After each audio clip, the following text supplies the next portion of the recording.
BA तृतीय वर्ष के सभी छात्र, आज हम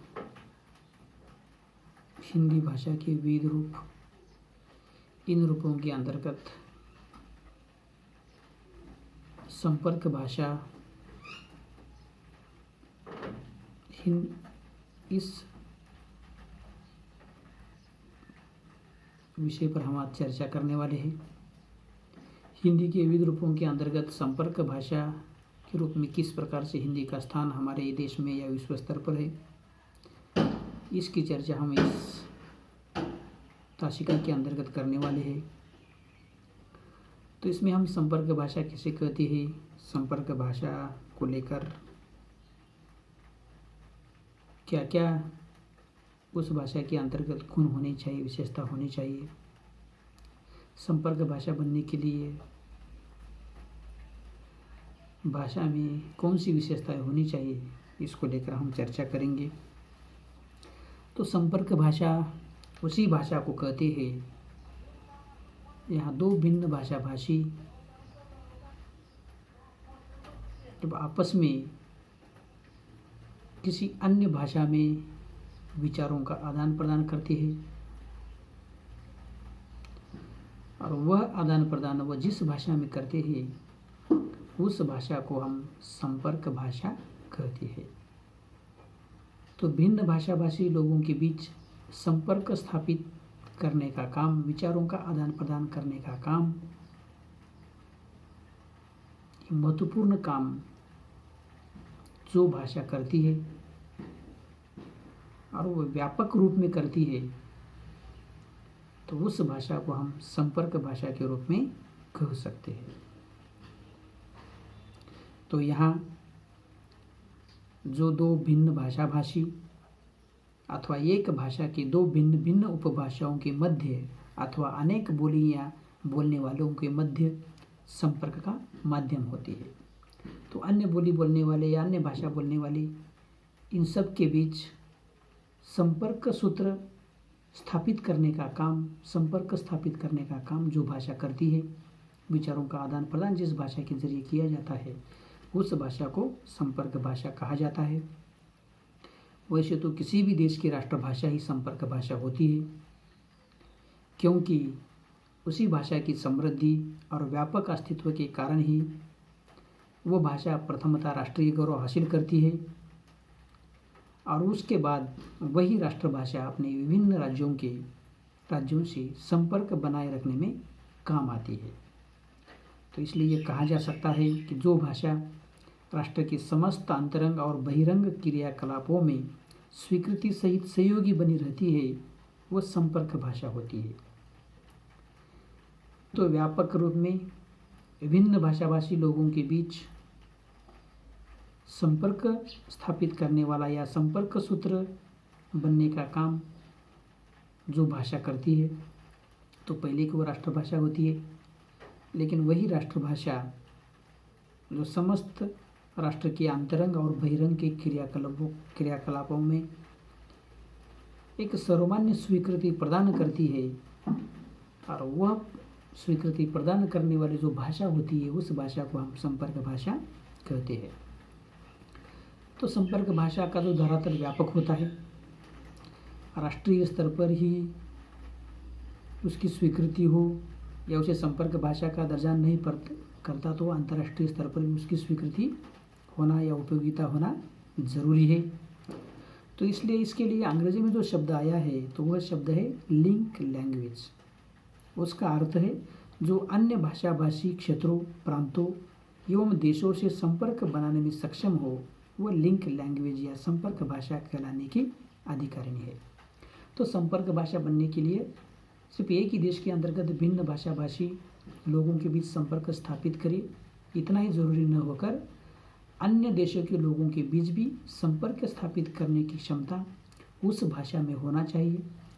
तो उसी भाषा को अंग्रेजी में लिंक लैंग्वेज या संपर्क भाषा इस प्रकार का नामकरण दिया गया है जो विभिन्न क्षेत्रों के साथ साथ प्रांतों या अन्य देशों से संपर्क बनाने में सक्षम हो, और उसी भाषा को हम संपर्क भाषा कह सकते हैं।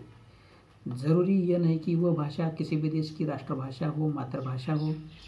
वह देश की राष्ट्रभाषा और मातृभाषा न होने के बावजूद भी कोई अन्य भाषा, संपर्क भाषा वो बन सकती है, जो विभिन्न क्षेत्र, विभिन्न प्रांत और अन्य विदेशों में भी वो संपर्क भाषा के रूप में काम कर सकती है।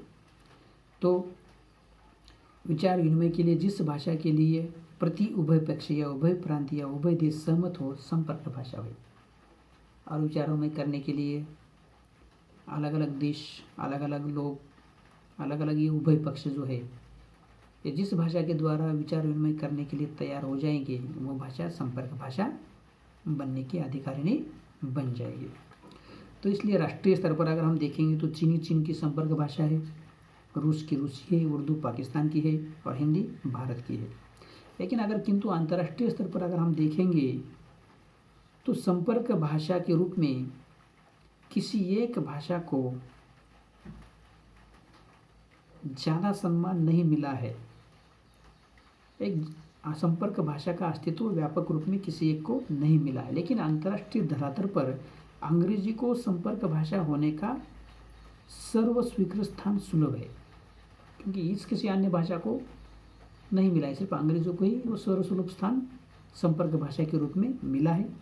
क्योंकि संपर्क भाषा के माध्यम से ही विविध जाति धर्म के लोग इसी भाषा के जरिए एक दूसरे की जाति धर्म जानते पहचानते हैं, क्योंकि संपर्क भाषा के द्वारा ही हम एक दूसरे की संस्कृति, विचारधारा, रहन सहन, आचार विचार, अन्य देश, अन्य संस्कृति, अन्य विचार इसको जानते हैं। तो इसलिए अंतर्राष्ट्रीय धरातल पर सिर्फ अंग्रेजी ही एक संपर्क भाषा के रूप में वो काम करने में सुलभ है। तो इस प्रकार की बात भी यहाँ उभर कर सामने आती है। जब हम भारतीय परिवेश की बात करेंगे तो भारतीय प्रमुखों की, प्रदेशों की, जो राज्यों की जो भिन्न भिन्न भाषाएं हैं उसकी बात करेंगे तो इसमें बंगला, उड़िया, गुजराती, तमिल, मराठी, पंजाबी एवं हिंदी आदि सभी के स्वतंत्र अस्तित्व है। किंतु प्रत्येक जो राज्य है वह संपर्क भाषा के रूप में हिंदी का ही अस्तित्व स्वीकार करते हैं। अलग अलग राज्यों में भले ही अलग अलग भाषा का अस्तित्व हो, लेकिन हमारे देश में अन्य भिन्न भिन्न भाषी एक दूसरे के बीच संपर्क स्थापित करने के लिए, विचार विनिमय करने के लिए हिंदी का अस्तित्व स्वीकार करते हैं। तो इसलिए अगर हम ऐतिहासिक परिप्रेक्ष्य की बात करें तो उसमें भी ये स्पष्ट होता है कि स्वतंत्रता आंदोलन के जो प्रमुख महापुरुष है एवं राजनीतिज्ञ है, इनकी भी भाषा हिंदी रही है। और तथा दक्षिण के उत्तर तक बहुत सारे विरोध के बावजूद भी इसने हमें परस्पर जोड़ने में, हिंदी ने हमें सार्थक सहयोग दिया है और इसलिए आज हिंदी भारत की संपर्क भाषा है। अब एक भी ऐसा प्रांत नहीं है कि जहाँ के अधिकांश लोग हिंदी को जानते नहीं है, समझते नहीं है।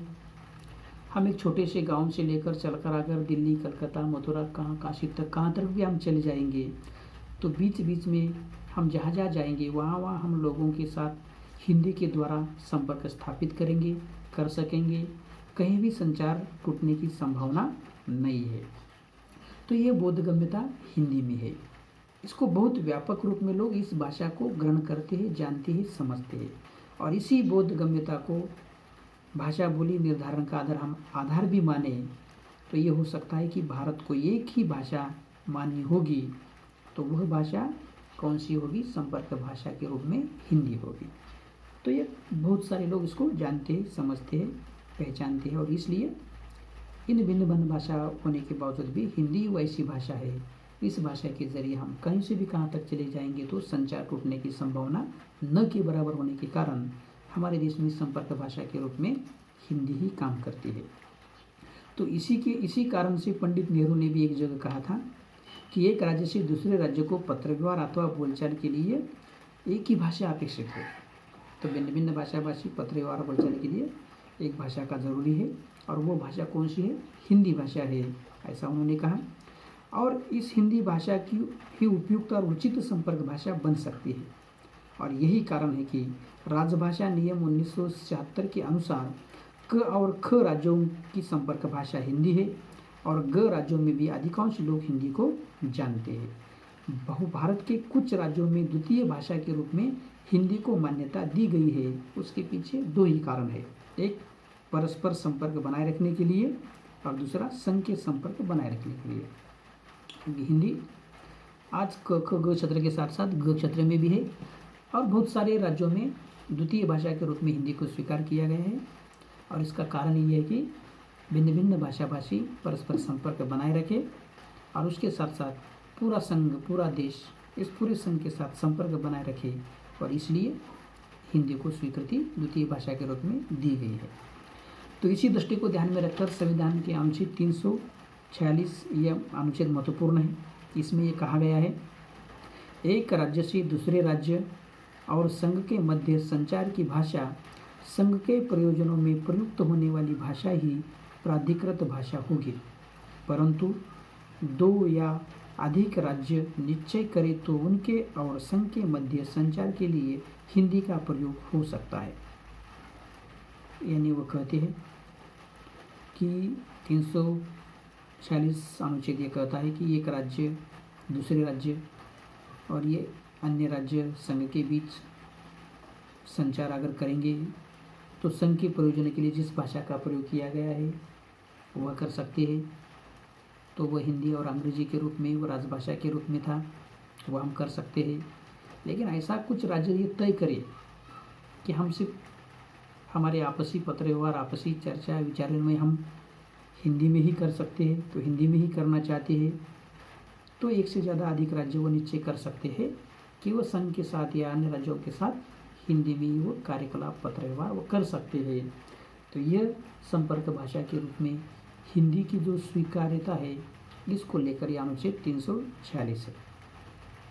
बाद में सुप्रसिद्ध भाषाविद डॉक्टर रविंद्र श्रीवास्तव ने संपर्क भाषा पर विस्तार से चर्चा के बाद यह निष्कर्ष निकाल कर कहा, यह भी कहा जा सकता है कि राजभाषा के रूप में हिंदी अंग्रेजी की तरह न केवल प्रशासनिक प्रयोजनों की भाषा है बल्कि उसकी भूमिका राष्ट्रभाषा के रूप में भी है। वह हमारी सामाजिक सांस्कृतिक अस्मिता की भाषा है। और उन्हें ये सब संपर्क भाषा पर विस्तार करते हुए कहा कि हिंदी हमारे देश में राजभाषा के रूप में हिंदी और अंग्रेजी की तरह न रहकर प्रशासनिक प्रयोजनों की भाषा भी वह हिंदी है और उसकी भूमिका राष्ट्रभाषा के रूप में भी रही है और उसके साथ साथ हमारी सामाजिक और सांस्कृतिक अस्मिता की भाषा भी वह हिंदी ही रही है। तो हिंदी ही देश की संपर्क भाषा बनी रहे, ऐसा उन्होंने कहा। तो ये भारत जो है बहुभाषी देश में अधिक से अधिक संख्या में बोली और समझी जाने वाली भाषा हिंदी है और ये हिंदी होने के कारण संपर्क भाषा बनने का उसका सबसे बड़ा मुख्य कारण है कि बहुसंख्यक लोगों के द्वारा बोली और समझी जाती है। तो भारत में संपर्क भाषा के रूप में सिद्ध करने के लिए एक अटूट श्रृंखला की ज़रूरत है और वो भाषाओं की अटूट सी श्रृंखला जिसकी आधुनिक कड़ी के रूप में हम हिंदी भी स्थापित हुई है।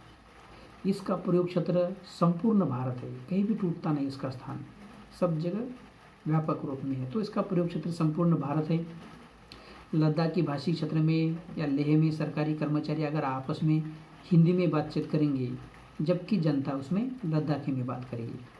कन्याकुमारी में भी उत्तर भारत के पर्यटक हिंदी भाषा का प्रयोग संपर्क भाषा के रूप में करते हैं। यानी बहुत सारे लोग आपसी बातचीत के लिए हम अपनी मातृभाषा का प्रयोग करते हैं, लेकिन किसी बाहरी व्यक्ति के साथ अगर हम चर्चा करना चाहते हैं तो हिंदी का ही प्रयोग करते हैं। इसलिए हिंदी देश की संपर्क भाषा के रूप में व्यापक रूप में काम करती है। हिंदी भाषाओं तथा हिंदी की विविध बोलियों के मध्य तो हिंदी माध्यम है ही, पर हिंदीतर भाषाओं के मध्य भी इसका महत्व बहुत ही अधिक है। हिंदी भाषा भाषी क्षेत्र में तो ये संपर्क भाषा का काम करती ही है, लेकिन अन्य भाषा भाषी क्षेत्र जो है हिंदी को छोड़कर उसमें भी वो बहुत अत्यधिक संपर्क भाषा के रूप में हिंदी काम करती है। घर में स्थानीय बोली में लोग संप्रेषण करते हैं, लेकिन जब वो समाज में संप्रेषण करते हैं तो वह हिंदी में ही होता है। तो फिर चाहे वह जितने ही टूटी फीटी या बम्बई हिंदी क्यों न हो, जैसे कोई भी भाषा हो, तो समझो एक मागधी बोलने वाला मारवाड़ी से बोलने वाले संपर्क करना चाहता है तो वह हिंदी में ही बोलेगा। तो हिंदी का कौन सा भी रूप हो सकता है, लेकिन अन्य भाषा भाषी जब बात करते हैं तो हिंदी में ही करते हैं। संपर्क स्थापित करने में वो हिंदी का ही प्रयोग करते हैं। तो इसलिए हिंदी ही प्रमुख हिंदी भाषा के रूप में, संपर्क भाषा के रूप में हमारे सामने आती है। भारतवर्ष में बहुत सारे तीर्थ स्थान है, बहुत सारे 4 धाम भी है। तो इन सभी तीर्थ स्थानों की, चारों धामों की संपर्क भाषा हिंदी ही है। यहाँ आने जाने वाले जो भिन्न भिन्न भाषा भाषी है, अलग अलग राज्यों के लोग हैं, वह एक दूसरे के साथ हिंदी में ही वार्तालाप करते हैं। उड़ीसा में भी हम अगर पुरी की यात्रा में चले गए तो वहाँ भी एक अपार जन समुदाय होता है जो आता है, तो वह संपर्क भाषा के रूप में हिंदी का ही प्रयोग करता है। असंख्य पर्यटक विभिन्न प्रदेशों में आते हैं, आवागमन करते हैं, बस में, ट्रेन में, इधर उधर कहीं भी चले जाते हैं, तो जाते समय जब वो मिलते हैं तो हिंदी भाषा के रूप में ही वार्तालाप करते हैं। अंडमान निकोबार द्वीप समूह के शस्त्रों देशभक्तों के अपराधी घोषित करके दंड देने भेजा गया था। इसमें विभिन्न राज्यों के नर नारी थे जो वहाँ के निवासी बन गए और उस स्थान को लघु भारत की संज्ञा देकर साथ साथ रहने लगे। लघु भारत में तमिल, बंगला, मलयालम भाषा और हिंदी भाषाओं की परस्पर संपर्क की भाषा हिंदी ही है।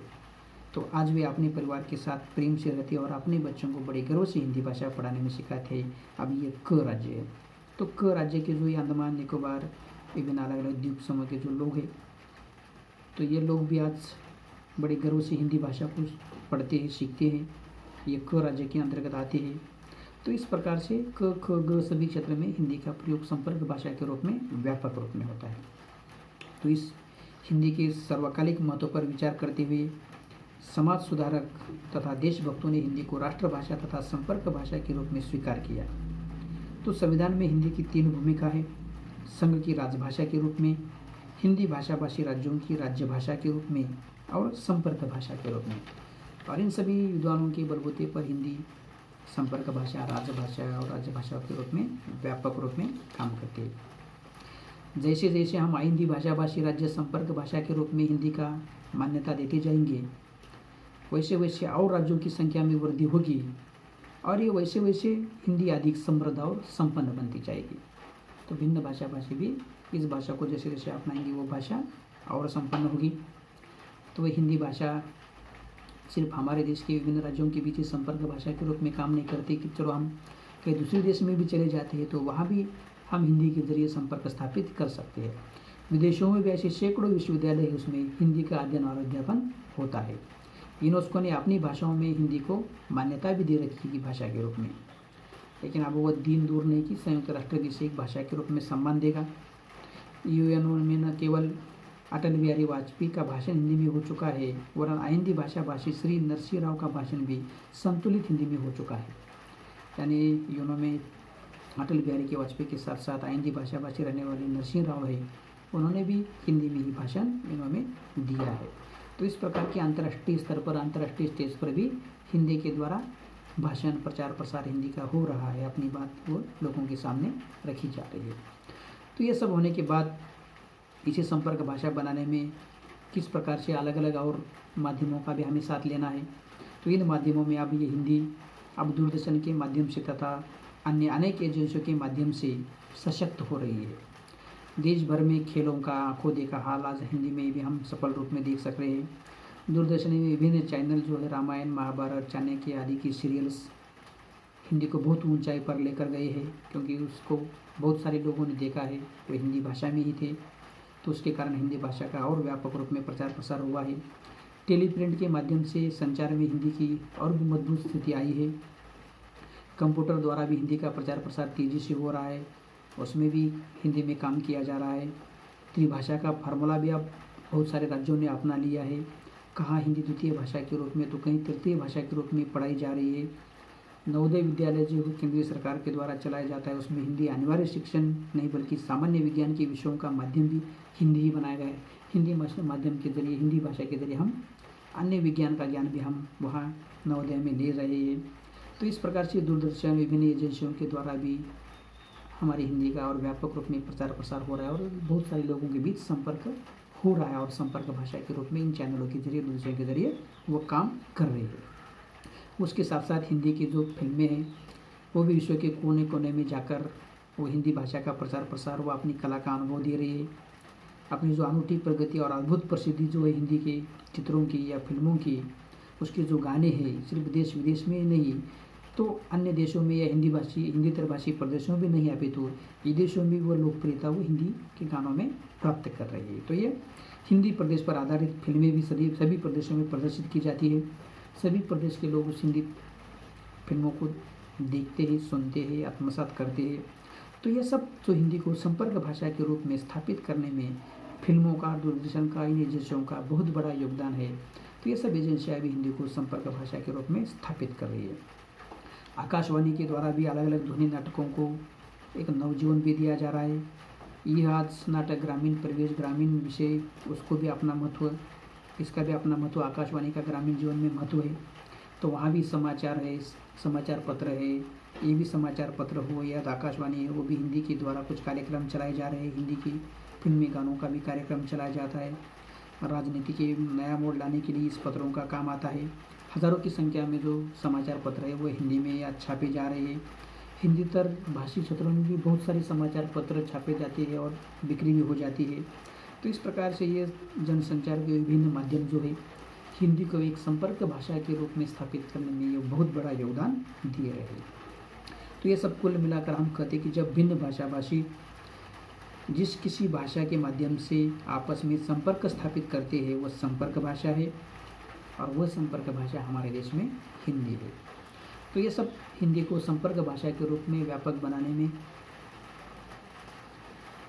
देश की जनता, देश का संविधान, देश के लोग, विभिन्न कार्यकलाप, जनसंचार माध्यम, ये सब कुल मिलाकर ये सब अपना अपना योगदान देकर हिंदी को एक राष्ट्रभाषा के साथ साथ, राजभाषा के साथ साथ संपर्क भाषा के रूप में सम्मानित करने का वो काम किया गया है। और आज हमारे देश में, पूरे भारतवर्ष में सभी लोग आपस में भिन्न भाषाभाषी जब मिलते हैं तो एक दूसरे के साथ वार्तालाप करते समय वह हिंदी भाषा को ही चुनते हैं, और वह हिंदी भाषा हमारे देश में संपर्क भाषा के रूप में काम करती है।